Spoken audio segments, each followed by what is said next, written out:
ubonye ufite n'amataye abahungu bajya bakubwira ko uteye neza rero wapi hafi ntanenguhe we ntabwo babikubwira wapi kubera iki se ntacyo kubera none se ubwo abantu uri kumbeshya arabikubwira abantu bose bakubwira ko uteye neza hari uko ubona ntagukunde basi se wowe ubona udateye neza umukobwa wakundanaga na Riderman ariko gasina hari icyo umuziho Yago wamukundiye iki bwa mbere wari wamukundiye iki niki cyatumye nyine mu banyamakuru bose nako ndaherekana kuba mu banyamakuru mu bantu bose bari ku isi ari we umuntu wemera gukoresha umupira ugashyira ifoto ye mpamvu namukunze okay bimusabire kuri kamera wese ntabwo abireba naranamwandikiye ariko kuri Instagram arambwira ngo tuzabonana ibyo bisobanuro ko nuko nyine ari izina nkunda nyine Emma nuko ndikunda okay ari na filime nyine nya Philippine narebye irimo nyine umuntu bita Emma ndarikunda bari ryo nkoresha batinze nkwikisha Emma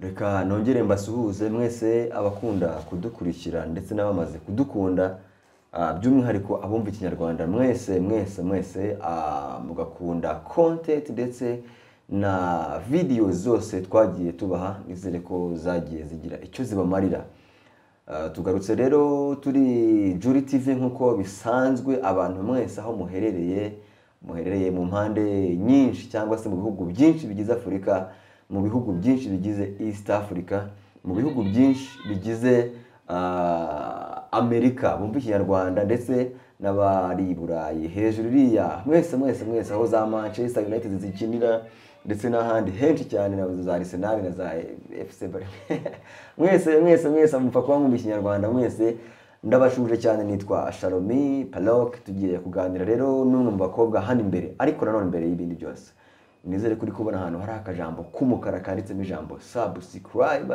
ubikore neza kandi ndabizi ko uzagenda wishima abarwaye mwese mbifurije gukira mugasubira mu buzima busanzwe abakize namwe haba mu buryo bw'amafaranga ndetse n'abakize indwara mufite mwari murwaye mwese nizere ko ubuzima bukomeze kuba bwiza mukanibuka no gusengera ndetse no gusabira n'abandi bameze nk'uko nawe mwari mumeze muri kubona rero umukobwa mwiza ufite taye nziza ikurura abasore ari hano imbere kabisa umupira w'umukara ipantaro y'umukara inkweto hasi nazibonye zimwe zigezweho i Kigali ndetse no mu bantu bose b'urubyiruko amakuru yanyu turabakiriye mu bimikazi murakoze cyane uko ni ukuntu wabwira umuhungu uri kugutereta ati urakoze rwose ariko no mu kiganiro uraza kongera ijwi kugira ngo beze kuba byiza cyane muri aho nanone amakuru ni meza ko wagize isoni se byagenze gute kandi nasoni mfite nyine ni ukubera ari abantu mbonye bwa mbere waguha nk'umunota umwe wo kuvuga Yesu Kristo cyangwa wasanga yenda uri n'umuyisilamu simbizi Yesu uramwemera ngende umuyisilamu uri umuyisilamu nta kibazo ufata nk'amasegonda 30 uvuge Muhammad rwose umuvuge cyane rwose uvuge ati byiza bya Muhammad twagiye ntago nkunda gusenga ntago nabishobora ntabwo wabishobora ubwo nari nkubwiye gutyo kugira ngo nyine numve ko nabonye abantu bavuga iby'Imana baba bafite courage nyinshi cyane bati Yesu wacu Muhammad barakumva washyizemo imbaraga nyinshi cyane kubera iki noneho wowe watuje cyane shino kari ibintu namenyereye pe ntabwo menyereye kujya kuri kamera noneho wabuze n'ahantu nareba cyane ntabwo mbimenyereye okay abadukurikiye rero n'ubundi kugira ngo ibyo bintu utamenyereye tutaza kubitindamo cyane abadukurikiye wababwira ko urinde mu ntoki yenda wabibwira nyine mu magambo make ariko none mu ijwi ryo hejuru rwose nitwa Emma aho ni izina nashyize kuri social media nagaryo zina ryanjye izina ryanjye banyita Asine niyo dusenga Asine Emma kuki ari ryo wahisemo gushyira ku mbuga nkoranyambaga nibwo bakunda kumpamagara nirihimbano. bari komora kuri iyo Emma ko numva ari bituzuye. Ni ibiraho nyine bitarenze n'izina banyise gusa. Aronyongoreye ngo ni Emmanuel. Emmanuel w'umuhungu w'umukobwa nakoda undi w'umuhungu wabaho. Emmanuel w'umukobwa. Wapi? Emma Kire. Ni Emma nyine. Emma wusi. N'andi mazina nyine atangizwa na Emma. Nose ubu nyine bavuga ko ryavuye hiryo Emma. Ni izina nyine ni nge warishatse.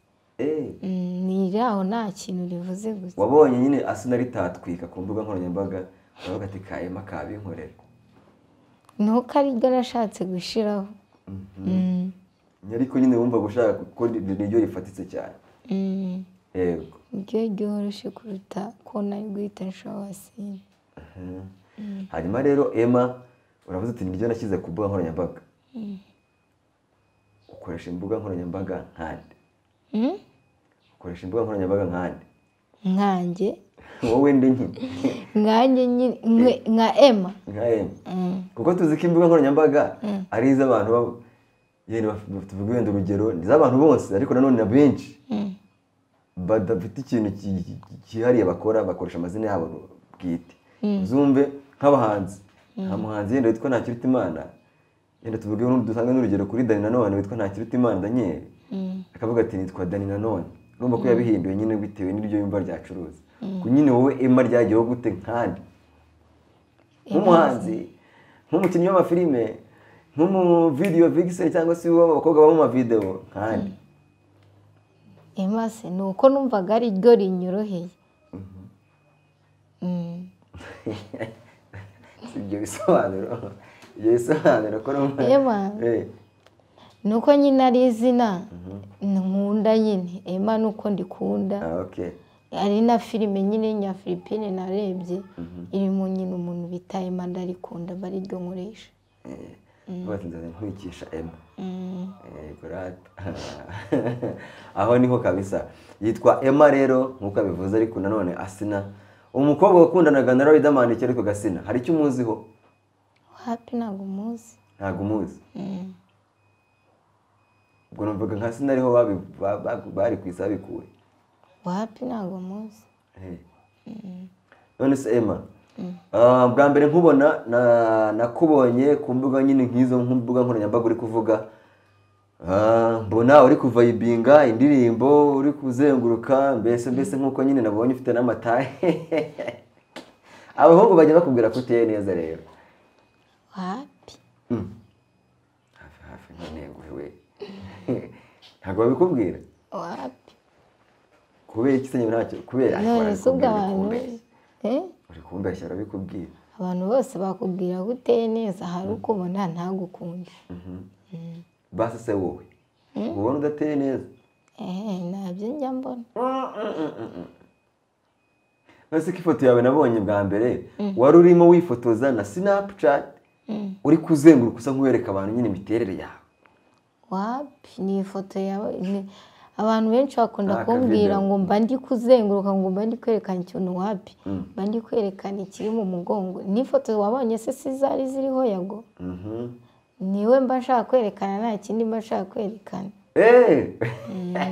Kumva bakubeshyira ngo bashaka kwerekana ikibuno nabaguhimbira bashaka kugutanya n'abafana. Wapi ntabwo ibyo ntego. Ubundi se baramutse bakubwiye ko uri kwerekana ikibuno wababara? Ariko ntabwo njye ari byo mba ngamije. Ariko nabyo wemera ko nanone nacyo icyo kibuno abasore cyangwa se abantu bareba ugifite. Ntabwo ndareba ko ngifite. Ntabwo urareba? Urateganya kuzareba ryari? Byaza kubireba. Ubu nugera mu rugo urabifata umwanya wo kureba niba ufite ikibuno cyangwa ndaza kubireba nde. Ubikomojeho rero uravuga ngo mba nerekana ifoto banerekana mu mugongo no kunda ahantu n'imbere nyine werekana ifoto y'umwe mu bagabo bamaze kuri koroza hirya no hino witwa YAGO AHORA. Uramukunda? Cyane. Okay. Ivuga nkaho uri YAGO. Hari amagambo yagajya atangiza ari kuvuga yagiye gutambutsa ibiganiro n'ibindi byinshi ayo wafashemo twagiye sha ntabwo nayashobora iriya nuza akoresha ntabwo njye nayashobora basikoreshamo kimwe cya kabiri cyane kimwe cya kabiri ntabwo yego ni menshi ariko ni nk'umuntu ukunda uba werekana uzenguruka ntarakubaza igihe watangiye kumukunda n'icyatumye umukunda banza twibwire nyine mwari amagambo ya no the short hagiye bagita gukira the top shot aha hera aho ngaho ni ibyo nzi byonyine ko ari the top shot the top shot irindi na kondagita irindi nta rindi nibuka the top shot hari n'indi ngo life nayo niba ari ikindi nimukamo ni life gusa life I live I love ntabwo mbyibuka neza I live I love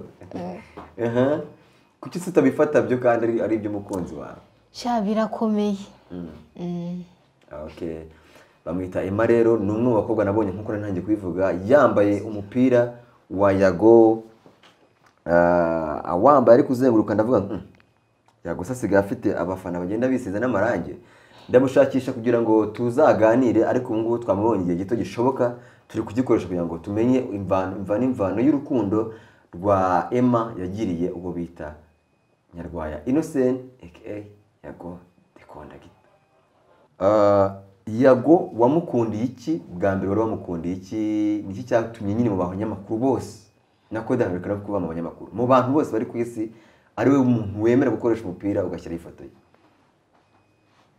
impamvu namukunze bwa mbere mubona namubonye kuri TV10 mu kiganiro bita The Link Up yari yatumiyemo Marina na Safi nyine mbona ukuntu bakora ikiganiro biba biryoshye nyine nangira kujya mukurikira ni kurena namukunze nyine ibintu akunda kuganiriza abantu nyine n'ukuntu akunda kwisekera just nyine bitamukunda ubwo mu byo wakunze harimo n'inseko ya YAGO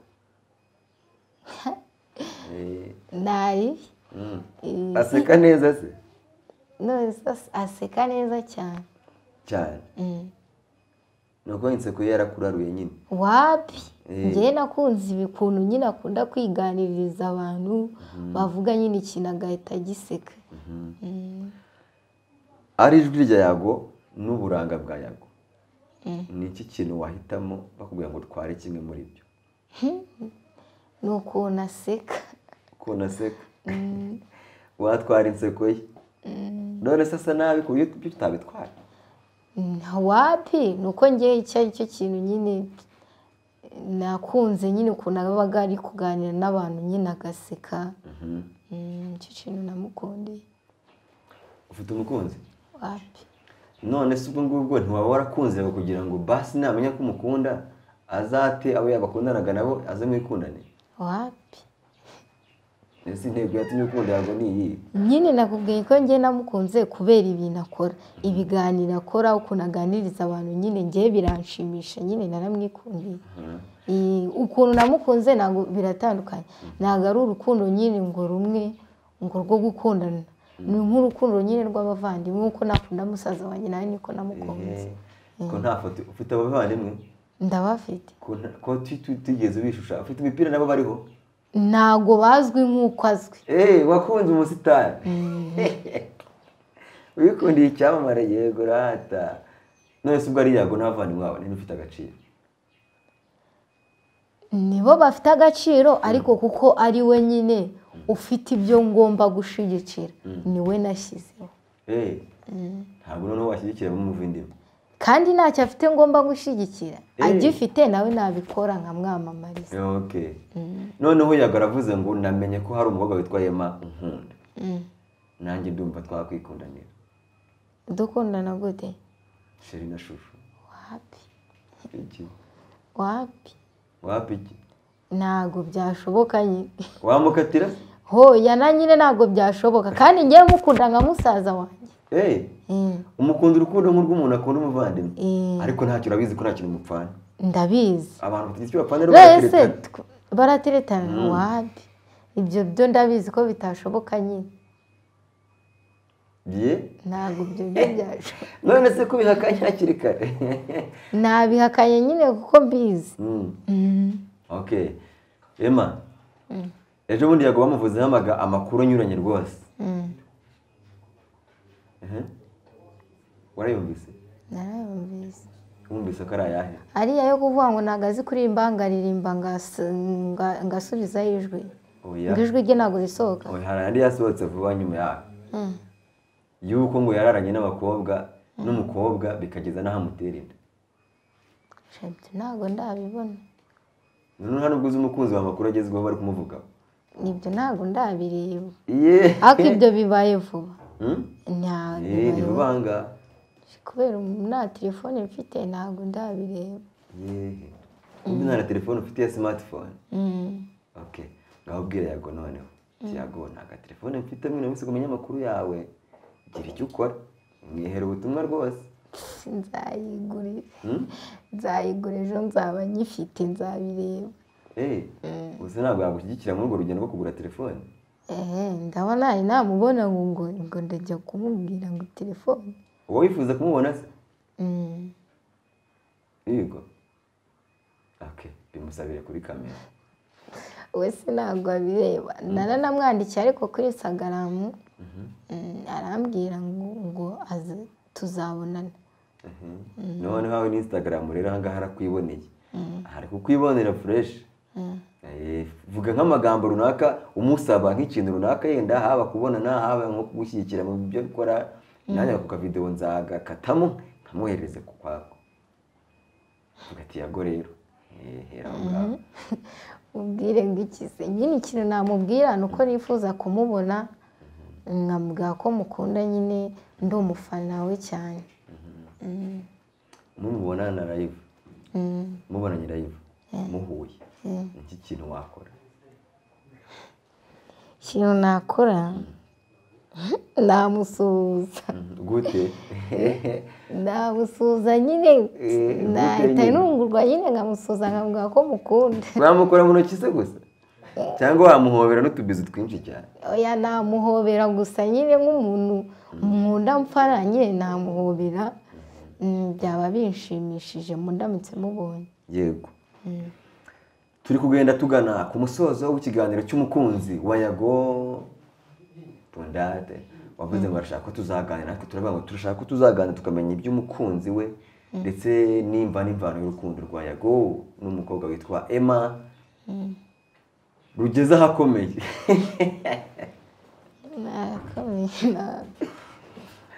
Rugeze ahakomeye. Hanyuma Emma, ubutumwa bwihariye uhereza abakobwa bari mu kigero nk'icyawe bakunda umuhanzi n'umunyamakuru witwa Yago n'ubuhe?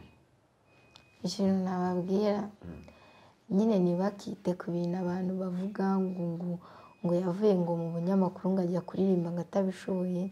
Nyine niba bamukunda nibakomeze bamushigikire nk'uko nyine ikintu agiyemo nabo nibagikunde nk'uko nawe yakigiyemo agikunze.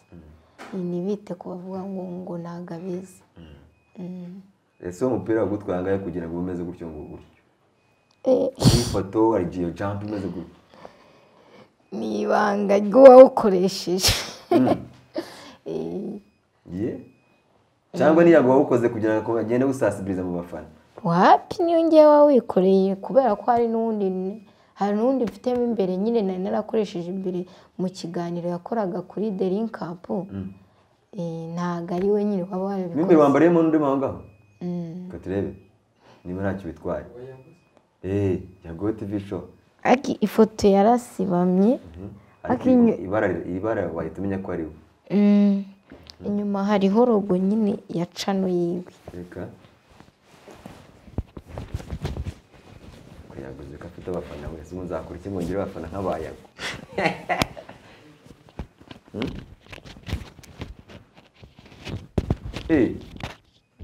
Ari seriyezo wa mukobwa.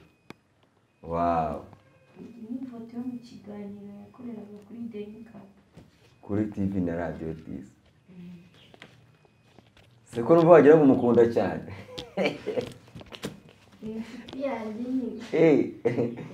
Yes. Yo. ariko icyatuma muhura kabisa. Yago pondati ndagushaka kugira ngo uhure na Emma hanyuma muganire akwibonere amaso ku maso. Hanyuma nakubazaga ibyo makuru sasa rero. Iyo mipira yombi wumva yigurishije nko mu nzu ndangamurage. Wayigurisha kurangaye.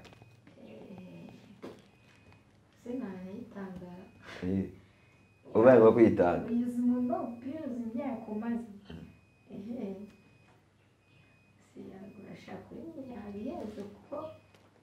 ndamukunda nyine gutanga ikintu ari yose ntabwo bishoboka. Ana yanjye ko bikaze. Emma, reka dusoze ubwo butumwa bwawe. Nshobora kuzaza ndabwira Yago nabo nimero hano. Ufite nimero ye ngo nyiguhe?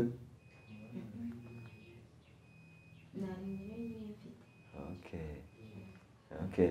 Mukana nari nkubwiye ngo ndaje nkubaza akabazo kamwe tugasorezeho, ariko none reka mbite nkajyaho. Ejo bundi Yago yavuzwe mu rukundo rwo mu gitanda n'umukobwa witwa Zekibi usanzwe ari umuririmbyi. Hanyuma wowe noneho ukaba uri umukunzi wa Yago n'umukobwa sasa. Yago inkuru zageze zisohoka zimuvugaho ko yahakanye ko yatewe umukobwa inda. Umukobwa akajya mu bitangazamakuru akavuga yuko we abizi neza ko ari Yago yamuteye bitewe n'igihe baryamanye. Ngo abakobwa mu gifite ukuntu bibara bakamenya umukobwa igihe wasamiye umwana. Kumva izo nkuru zivuga ku muntu wihebeye nuko umuharabika. Ese abaye ari byo abaye yarahari ahantu hose mu makuru. Abaye ari byo Yago yaratewe umukobwa inda, wabyakira ute? Bibaye ari byo nyine byaba ari byiza, ariko niba we atabyemera ntabwo twese turi bande bo kumujajinga. Nyine ubwo warabizi ukuri katari cyangwa bo babiziranyeho ukwabo ntabwo mbizi. Ese ikindi cya kabiri, umusore akwiye kuryamana n'umukobwa ryari? Ntabwo nabimenye.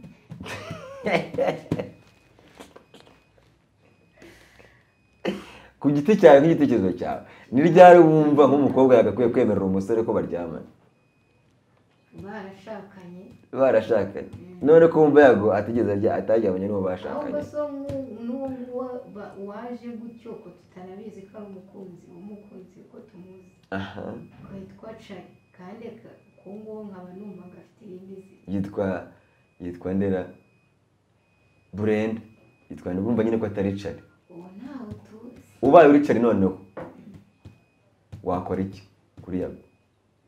Nabanza nkashishoza nkabimenya neza. Cyangwa wenda afite uko azi Yago. Yahita abimenya niba bamubeshyira cyangwa ashaka kwamamara. N'amajwi yese ko yasohotse abivuga amutumiza uwo mukobwa. Kweditinga se ntabwo bibaho. Kweditinga nibyo bibaho, ariko nanone birimo ibyo Yago yagiye avuga. We kumva ko nyine nta hantu agiye hacikamo ku byo editing. Wenda sinzi ntabwo nabimenya. Ntabwo wabimenya. Okay, yitwa Emma, ariko hari ikibazo simbutse. Ni ryari umukobwa oya deke wagisubije, ahubwo umusore ushaka kuryamana n'umukobwa azi ko batari sheri we, azi ko batazanabana, w'umuhuye buto?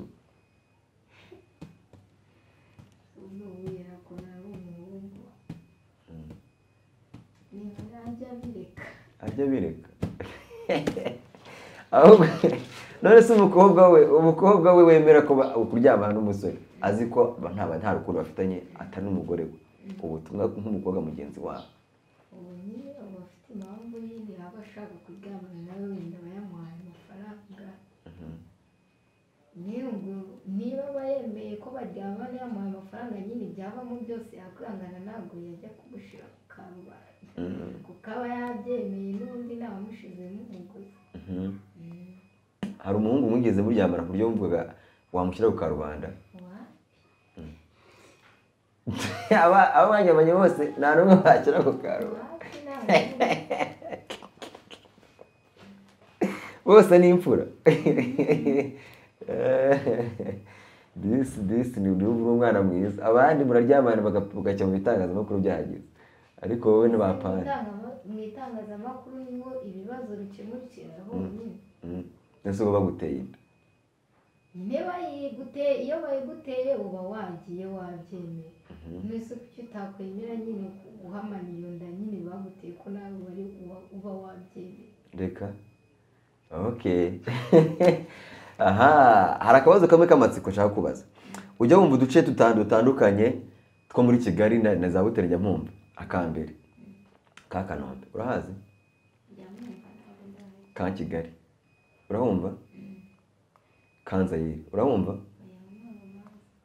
reka tujye kuri ka Kigali ka Butare na ka Kanombe. Iyo ka ibanza ivuga iki? Ntabwo mbizi. Nanjye mbyumva gutya. Nta kintu utekereza kuri iyo ka Kigali. Urumva ko Kigali niyo wavuga Kigali byonyine birahagije ku cyo ka Kigali. Iyo ka ni ishatse kuvuga nawe ngiye kukubeshya. Kire kubimbwiye ngabimenye. Kire kubimbwiye ngabimenye. Uzashaka umugabo? Uzashaka umugabo? Cyane. Kuryamana bibaye bitari mu bintu abantu bashakanye bazakora. Waba ugishatse? Nashaka. Washaka? Uzi neza ko tuzaryamana n'umugabo wawe? Ubwo nyine haba hari ibindi byagenewe uzajya ukora n'umugabo wawe ibyo bitabaho. Bisimbura kuryama. Nk'uko bibaho ubwo bitabaho nyine haba hari ibindi. Wowe wumva kuryamana hagati y'abashakanye bibaye bitabaye wabisimbuza iki? Ikindi kintu numva kiryoshye babisimbuza nko gutemberana kwiga. Dukuvuga ngo umuntu inshingano z'abubatsi zitabayeho bakajya batemberana ibyo bya bihagije. Niyo mutabikora. Urakoze cyane rero wakoze kuza no kwitabira. Sinzi niba hari ubutumwa bwa nyuma wahereza abantu ukababwiriza n'izo mbuga nkoranyambaga wavuze ukoreshaho Emma ukazivuga neza ubundi tugasoza. Mwakoze n'ibindi kumenya. Imbuga nkoranyambaga nkoresha Emma mbikoresha ubundi kuri TikTok. Ufite na TikTok? Ubundi kuri TikTok niyo nshiriye. Ariko kuri Instagram ni Hasina. Hasina no kuri Facebook niyo dusenga Hasina. Wigeze uba ahantu haba inka? Wigeze uba ahantu haba inka? Urwuri ahantu mu rugo rurimo inka? Nabaye ahantu harimo inka gusa. Okay, hanyuma rero ujya ubona ko hari igihe inyana yonka sibyo? Ikonka amabere amwe n'amwe. Ariya mabere inyana itonse bayita ngo iki? Ntabwo nabimenye. Reka mwihorere ubwo nawe uzajya ugenda barura kwigisha Ikinyarwanda. Ikigo fasi warore nawe uyu nguyu nawe uzabigisha Ikinyarwanda. Wakoze cyane Emma. Mwarakoze mwese baturebaga cyangwa se badukurikiranaga ku biganiro byacu n'abakomeje kudukunda. Mwese ngiye nitwa Shalom Palok. Ni Juri TV kandi nizere ko mukomeje gukora subscribe. Kuri kamera muhabonaga cyangwa se ahabonaga. Kuri kamera haba hari uwitwa Okim. Nawe Imana imuhe umugisha. Bye bye, ciao ciao. Duhure ku bindi biganiro. Ibiganiro ngibyo hasi byose genda ubirebe uraza kwishima. Bye.